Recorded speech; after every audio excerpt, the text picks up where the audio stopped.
आदी, आज कुठला दिवस आहे आठवते का तुला? चल लवकर उठ. तिचा आवाज ऐकून आदीने स्वतःला पांघरुणात झाकून घेतले. त्याला त्या 2 मिनिटात भरपूर मनसोक्त झोप घ्यायची होती. त्याला माहिती होते ती लगेच नेहमीप्रमाणे तिथे येईल, त्याचे पांघरून काढून त्याची सकाळची गोड किस घेईल आणि त्याच्या दिवसाची गोड सुरुवात होईल. त्याला जाणीव होत होती की ती रूममध्ये आली आहे आणि साऱ्या वस्तू आवरत आहे. कधी-कधी तर तो त्या सकाळच्या किससाठी झोपायचे नाटक करत राहायचा. "आदी, शोना उठ ना. आज कोणता दिवस आहे? कुठे जायचे आहे? आठवते का?" त्याला फुटबॉल रॅकमध्ये ठेवत तिने आवाज दिला. त्याच्या बेडशेजारी येऊन बसली आणि त्याच्या तोंडावरून पांघरून काढले. तिच्यासोबत सुगंधाने आधीचा श्वास भरून गेला. मन भरून त्याला बघितल्यावर तिने त्याला त्याच्या इतक्या वेळ वाट पाहत असलेली किस दिली. पण आधीचे कसले पोट भरते. तो घट्ट डोळे बंद करून तो परत झोपण्याचे नाटक करू लागला. त्याचे ते नाटक पाहून ती थोडं आपला स्वर वाढवत म्हणाली, "मला माहीत आहे, आधी तू जागा आहेस. लवकर उठलास तर बरं होईल. उठ." आणि तिचे वाक्य पूर्ण होण्याआधी आधी उठून बसला आणि म्हणाला, "आई, तुला कसे कळते ग?" आधीच सगळे आधी पांघरून बाजूला करत म्हणाला, "कारण मी तुझी आई आहे." असे म्हणताच सायलीने त्याच्या कडेवर उचलून घेतले आणि बाथरूममध्ये घेऊन गेली. त्याला तयार करून देत त्याच्या मनातल्या साऱ्या प्रश्नाचे जमेल तसे उत्तर देते. सायली त्याला पटापट भरून तयार ठेवते. तितक्यात आर्यन येतो. "मग चॅम्प तयार आहे का आजच्या मोठ्या दिवसासाठी?" "हो." आधी त्याला टाळी देत म्हणाला. "पण तू पण येणार आहेस ना पप्पा?" "बिलकुल. माझ्या सोन्याचा आज शाळेचा पहिला दिवस आणि मी नाही येणार." असे म्हणत ते सर्व कारमध्ये बसतात आणि शाळेला यायला निघतात. आर्यन आणि सायली नुकतेच बदली होऊन दिल्लीला आले होते. त्यांनी आपल्या 5 वर्षाच्या मुलाचे म्हणजे आधीचा दाखला एका नामांकित शाळेत करून घेतला होता आणि आज त्याच्या शाळेचा पहिला दिवस होता. आधींनी आपल्या शिक्षिकेला घरातल्या बागेतले एक गुलाबाचे फूल घेतले असते. त्याला शाळेत सोडून आर्यन आणि सायली निघून जातात. शा आर्यन शाळेत आपल्या शिक्षिकेला गुलाबाचे फूल देण्याकरता त्याची वाट पाहत बाहेर थांबला असतो. त्याच्या बाजूला एक मुलगी उभी असते. टपोरे डोळे, 2 वेण्या घातलेली, नाजूक बांधा. तिच्या त्या हातात गुलाबाचे फूल असते. त्याच्या हातातले फूल बघून ती गोड हसते आणि विचारते, "रिया मॅमला द्यायला आणले आहे का?" आधी मान हलवतो, "हो" म्हणतो. "मी पण तीच" पुढे म्हणते. तितक्यात रिया मॅम येतात. त्या दोघांकडून फूल घेऊन त्या दोघांना धन्यवाद देतात. आधी नकळतच जाऊन त्या मुलीच्या शेजारी बसतो. ती त्याला आपला हात देत म्हणते, "हाय, मी विराली." "हाय, माझे नाव आदी." ती परत त्याला छान गोड स्माईल देते. त्यांच्यात मैत्रीची सुरुवात होते. रोज दोघे एकमेकांशेजारी बसायचे. दोघेही हुशार. कोणताही प्रश्न विचारला की वर्गात पहिले उत्तर त्यांच्याकडूनच मिळणार. खेळ असो की अभ्यास, साऱ्या शाळेत 2च नाव असायचे, आदी नि विराली. दोघांनाही जिंकायची जितकी सवय झाली असते तितकीच एकमेकांना एकमेकांची सवय झाली असते. हळूहळू दोघे मोठे होतात. 10वी 12वी दोघे उत्तम गुण घेऊन पास होतात. दोघांच्याही मनात त्यांना माहीत होते आपण एकमेकांवर प्रेम करतो, पण ते प्रेम अव्यक्त होते. शेवटी एक दिवस येतो जेव्हा आधी आपल्या मनातले मिळालेल्या एका कागदावर लिहितो आणि घरी जाऊन वाचून उत्तर द्यायला सांगतो. त्या दिवशी आधी पहिल्यांदा तिची ती झुकलेली नजर बघतो. नाहीतर विराली नेहमीच तोऱ्यावरची असायची. कदाचित आज तिला वाचण्याआधीच माहीत होते त्या चिठ्ठीत काय लिहिले होते. घरी जाऊन कधी वाचते असे तिला झालेले. घरी पोचल्याक्षणी ती आपल्या खोलीत धावत जाते आणि दार लावून देते. हृदयाची धडधड वाढलेली, हातात गुंडाळून ठेवलेली ती चिठ्ठी तिने नीट बघितली तर त्या हाताने तिने ती चिठ्ठी उघडली. डोळ्यापुढे अक्षर होते, पण काही समजेना. थोडं स्वतःलाच आवरत मग ती वाचू लागली. "पुन्हा एकदा तुझ्या प्रेमात पडावेसे वाटते. कोण ग तो? तुझा म्हटल्यावर गुलाबी झालेले गाल बघून पुन्हा एकदा तुझ्या प्रेमात पडावेसे वाटते. रोज निरोप घेताना पुन्हा कधी भेटशील म्हणताना पाणावलेले डोळे आणि कापणारा कंठ बघून पुन्हा एकदा तुझ्या प्रेमात पडावेसे वाटते. कारण नसताना तासभर फोनवर भांडायचं. स्वतः राग करून फोनही ठेवायचा. फोन ठेवल्यानंतर मिनिटात आलेला मेसेज बघून पुन्हा एकदा तुझ्या प्रेमात पडावेसे वाटते. नकळत स्पर्श झाल्यावर तुझ्या हृदयाचा चुकणारा ठोका आणि थरथरणारे ओठ बघून पुन्हा एकदा तुझ्या प्रेमात पडावेसे वाटते. मला पुन्हा पुन्हा तुझ्या प्रेमात पडावेसे वाटते. तुला मनात कारंजे, प्रेमाची जादू, परत परत तेच शब्द, तेच वाचते. खूप विचार करून आपले उत्तर लिहिते. माझे तुझ्यावर प्रेम आहे. हे एका कागदासारखे आहे. एक असा कागद ज्यावर तू तुझी भावना लिहू शकतोस. तुझा राग रडू शकतोस. तुझे अश्रू पुसण्यासाठी मला वापरू शकतोस. फक्त वापरून झाल्यावर मला फेकून देऊ नकोस. कारण मला सदैव तुझ्याबरोबर राहायचे आहे. पण हो, जर तुला खूप थंडी वाजून आली तर मात्र ऊब मिळवण्यासाठी तू मला जाळू शकतेस. दोघांची मैत्री आता प्रेमाचे रूप घेते. दोघांच्या घरी सांगण्याचे ठरवतात. दोघांच्या घरचे व त्यांच्या मर्जीसाठी लग्नाला तयार होतात आणि भेटायला तयार असतात. दोघांच्या आनंदाचे पारे नसते. भेटण्याची वेळ आणि दिवस ठरतो. तसे विराली आपल्या आईबाबांना घेऊन कॅफी शॉपीमध्ये येऊन घेऊन बसली असते. ती आपल्या आईबाबांना आनंदाने आधीबद्दल सांगत असते. कसा तो तिला समजवून घेतो आणि ते दोघे किती एकसारखे आहेत. त्यांची जोडी तर वरुण देवानेच बनवून ठेवलेली आहे.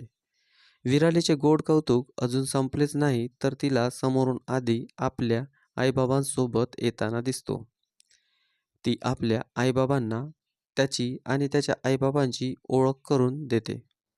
सायली, पायल दोघे एकमेकाला बघून प्रश्नार्थीच्या नजरेने बघतात आणि लगेच दोघे म्हणतात, "नाही, नाही, हे लग्न शक्य नाही. हो, मुळीच नाही. हे लग्न शक्य नाही." एवढे म्हणून दोघी आपापल्या नवऱ्याला घेऊन तिथून निघून जातात. विराली आणि आदिला काही समजण्याच्या आत त्यांनी पाहिलेली खूप स्वप्न तुटली असतात. "अरे पण का? का शक्य नाही हे लग्न? काही कारण तर हवे ना?" विराली रागाने म्हणाली. "तेच ना, काही न सांगता निघून गेल्या. मला वाटते त्या आधीपासून ओळखतात एकमेकीला." आधी आपली शंका व्यक्त करत म्हणाला. दोघांच्या डोक्यात चालू लागते. या एकमेकींच्या शत्रू असतील."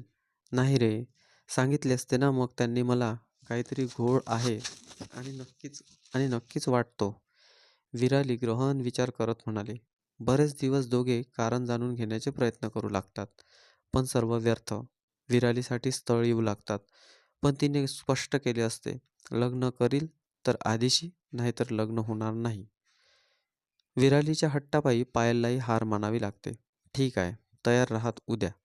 "कुठे न्यायचे आहे?" "मी कुठे येणार नाही." विरालीचे उर्मटपणे उत्तर देते. "आधीलाही घेऊन ये त्याच्या आईबाबासोबत. तुला कारण हवे ना? मी का या लग्नाला नाही म्हणत आहे, उद्या कळेल." हे ऐकून विराली डोळ्यातले अश्रू पुसत म्हणाली, "बरं ठीक आहे." दुसऱ्या दिवशी आदी आपल्या आईबाबांना घेऊन विरालीच्या घरी येतो. सायली पायलच्या कानात काहीतरी कुजबुजत, "तुला नक्की खात्री आहे? तुला यांना सर्व काही सत्य सांगायचे आहे?" तिचे वाक्य ऐकून पायल म्हणते, "त्याशिवाय ही मुलगी काही लग्न करणार नाही." सर्व आपल्या गाड्या काढतात आणि निघतात. "आपण कुठे चाललोय आई? एवढा काय सस्पेन्स? पुण्याला?" "काय? पुण्याला? का आपण?" "कळेल ना, कळेल म्हणाले ना. तिथे सगळे विमानाने पुण्याला येतात." पुण्याला पोहोचल्यावर पायल सगळ्यांना एका प्रयोगशाळेत घेऊन जाते. संशोधन लॅब खूप मोठी असते आणि आधुनिक उपकरणांनी पूर्ण असते. पायल तिथल्या रिसेप्शनिस्टला सांगते, "डॉक्टर आचार्य आहेत का? त्यांना सांगा पायल सिन्हा त्यांना भेटायला आल्या आहेत." "मॅडम, सर खूप बिझी असतात. त्यांची आधी अपॉइंटमेंट घ्यावी लागेल." "मी त्यांना फोनवर बोलले होते. त्यांनीच आज यायला सांगितले होते." पायल स्पष्टीकरण देत म्हणाली, "ती एक कॉल करते आणि मग त्यांना आज जायला सांगते." त्यांच्यासोबत तिथला एक कर्मचारी येतो. त्यांना तो आपल्या मागे यायला सांगतो. विराली आणि आदी इतकी आधुनिक लॅब बघून दंग राहतात. त्यांची उत्सुकता पूर्णतः आणली गेलेली असते. की त्यांच्या लग्नाचा आणि ह्या माणसाचा काय संबंध आहे. एका कॅबिनमध्ये आणून त्यांना बसायला सांगून तो कर्मचारी निघून जातो. सर्व काही एखाद्या इंग्रजी चित्रपटात दाखवतात तसे सुरू असते. त्या वातावरणात विराली घाबरलेली असते. ती आधीच्या शेजारी उभी असते. तितक्यात आचार्य सर येतात. एक वृद्ध पुरुष, डोक्यावर भिंगाचा चष्मा, आपल्या पांढऱ्या केसांना मॅचिंग असा पांढरा कोट घालून येतात. "अरे पायल, बरेच दिवसांनी आलीस. बोल, काय झाले आहे? काय महत्वाचे बोलायचे होते तुला, की दिल्लीवरून पहिलं विमान घेऊन इथे आलीस?" त्यांचे लक्ष केबिनमध्ये बसलेल्या बाकी लोकांकडे जाते. ते सायलीला बघून काही आठवण्याचा प्रयत्न करतात. "मी आपल्याला कधी भेटलो आहे का? आजकाल काही लक्षात राहत नाही. सर, तुम्ही मला ओळखले नाही. मी सायली, पायलसोबत एक्सपेरिमेंटसाठी यायचे." "अरे हो, हो, हो. तेच म्हणतो, मी कुठे बघितले. कसे आहात तुम्ही?" "मी ठीक आहे सर. हे माझे मिस्टर आणि हा माझा मुलगा आदी." "आदी किती मोठा झालास?" तिच्या कानात काही खुसफुस करत ते म्हणाले. "काही प्रॉब्लेम झाला का सायली?" मान हलवून "नाही" असे सांगत, "मग तुम्ही सगळे इथे कसे काय?" "सर, ही माझी मुलगी विराली." पायल पुढे बोलत म्हणाली. "विराली आठवते मला. या दोघांना जन्मल्या जन्मल्या हातात घेतले." आचार्य सर जरा भारावून जातात आणि म्हणतात, "सर, हे दोघे आता लग्न करायचे म्हणतात." "काहीही काय? ते शक्य नाही." प्रश्न पूर्ण होण्याआधीच ते शक्यता लाताडून लावतात. "एक मिनिट विराली." सगळ्यांना इथे थांबवत म्हणाले. म्हणाला, "आम्हाला कुणी सांगेल का काय चाललंय? आपण इथे माझ्या आणि आधीच्या भविष्याबद्दल बोलतोय." तिला परत आचार्य सर म्हणाले, "हो हो, सर्व काही सांगतो बेटा. मला सांग, तू कधी आजारी पडलीस का?" खूप विचार करून विराली आठवायचा प्रयत्न करते. पण आपण कधी आजारी पडलो हे तिला आठवत नाही. ती सर्व काही आठवत संकोच व्यक्त करत नाही म्हणाली. आचार्य सर मग आधीकडे वळतात आणि त्यालाही तोच प्रश्न विचारतात.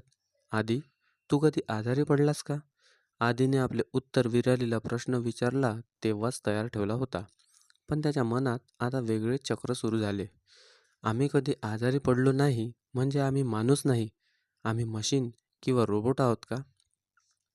"म्हणजे तुम्ही आमच्यावर एक्सपेरिमेंट करत आहात?" "बरोबर. तुझे हे चक्र, हे विचार चक्र सुरू झाले ना. तुझ्या बाबांना तरी हा विचार आला का कधी? आपली मुले आजारी पडत नाही का? कधी विचार केला का त्यांनी?" "मी एक रोबोट आहे? शक्यच नाही." "नाही, नाही. मी मान्यच करू शकत नाही." आधी स्वतःकडे निरखून बघू लागला. "नाही, नाही. तुम्ही रोबोट नाही बाळा. तुम्ही डिझायनर बेबी आहात. या जगातले पहिले पहिले एकदम म्हणजे." आजपासून 25 वर्ष आधी आचार्य सर त्यांना हकीकत सांगू लागले. मी तरुण, हुशार आणि या जगावर आपली छाप सोडण्याचा ठाम निश्चयाचा होतो. मला मानव जातीसाठी खूप काही करायचे होते. खूप कष्टाने मी असा उपाय शोधून काढला, ज्याने मनुष्य स्वतःमध्ये रोगप्रतिकारक शक्ती निर्माण करू शकतील. मी माझ्या वरिष्ठांशी बोललो. त्यांना माझे संशोधन दाखवले, पण त्यांना ते पटले नाही. पण मला स्वतःला सिद्ध करायचे होते. मी पेपरात जाहिरात दिली. मला बराच चांगला प्रतिसाद मिळाला. अशा बऱ्याच स्त्रिया होत्या ज्यांना मूल हवं होतं, पण काही ना काही कारणांनी त्या या सुखाला मुकल्या होत्या. मी सगळ्यांचे काही टेस्ट केले आणि त्यातल्या 10 जणांची निवड केली. त्यात तुमची आईची निवड झाली होती." आदी आणि विराली एकमेकांकडे आश्चर्याने पाहत होते. आपण काय ऐकतो या सर्व गोष्टीवर कसा विश्वास ठेवावा हेच कळेना. सर पुढे बोलू लागले. "डिझायनर बेबी म्हणजे काय? आपल्या बाळाचे जीन्स आपण बदलून आपल्याला पाहिजे तशा निवडायच्या, अशा काही जीन्स ज्या अनुवांशिक आजार पुढच्या पिढीला देतात, त्या बदलून टाकायच्या, ज्याने पुढच्या पिढीला तो आजारात होणार नाही. थोडक्यात सांगायचे तर आपल्या बाळाचे डोळे आपल्याला कोणत्या रंगाची हवेत, केस कसे हवेत, त्यांचा रंग कसा हवा हे सर्व आपण ठरवू शकतो. त्याने आजीसारखे डोळे घ्यावे, आईचे ओठ, आत्याचा बोलकेपणा, बाबांचा मोकळेपणा हे सर्व आपण त्याच्या जन्माच्या अगोदरच ठरवू शकतो. तुम्ही कधी कोणत्या स्पर्धेत भाग घेतला नाही आणि हरलात नाही. परत आदी आणि विराली आठवू लागतात. पण त्यांना अशी कोणती स्पर्धा आठवत नाही. ते दोघे नकारार्थी मान हलवतात. कारण मी सांगतो, तुमच्या मेंदूची ठेवण ही बाकी मुलांपेक्षा वेगळी आहे. तुमची आकलनशक्ती वेगळी आहे. तुम्ही म्हातारे झालात तरी तुमची मेंदूची आकलनशक्ती 16 वर्षाच्या व्यक्तीसारखीच असेल. स्वतःच्या कानावर विश्वास बसेनासा झाला. आदी आणि विराली यांना खुश व्हावे की दुःखी कळत नव्हते. म्हणजे आजपर्यंत मी जे यश मिळवले आहे ते माझ्या मेहनतीच्या बळांवर नाही, तर मी बाकी मुलांच्या तुलनेने वेगळी रचना घेऊन जन्मला घेतला म्हणून. बरोबर ना? हो. पण यासाठी तुम्ही आपल्या आईला धन्यवाद दिला पाहिजे. त्या जर माझे बोलणे समजून घेऊन तयार झाल्या नसत्या तर हे शक्य नव्हते. म्हणजे आजच्या काळात आपण जीन्स, टेस्ट ट्यूब बेबी हे सर्व साधारणपणे ऐकतो. पण आजपासून 25 वर्ष आधी हे सर्व काही नवीन होतं. कोणी आपल्या बाळासाठी इतकं मोठं पाऊल उचलले का? याची मला खात्रीही नव्हती.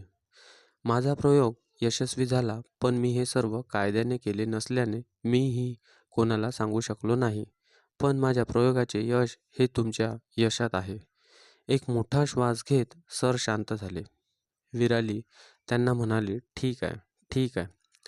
आम्ही डिझायनर बेबी आहोत, पण त्याचा अर्थ असा तर नाही ना की तुम्ही आमच्याकडून आमचा हक्क हिरावून घ्याल.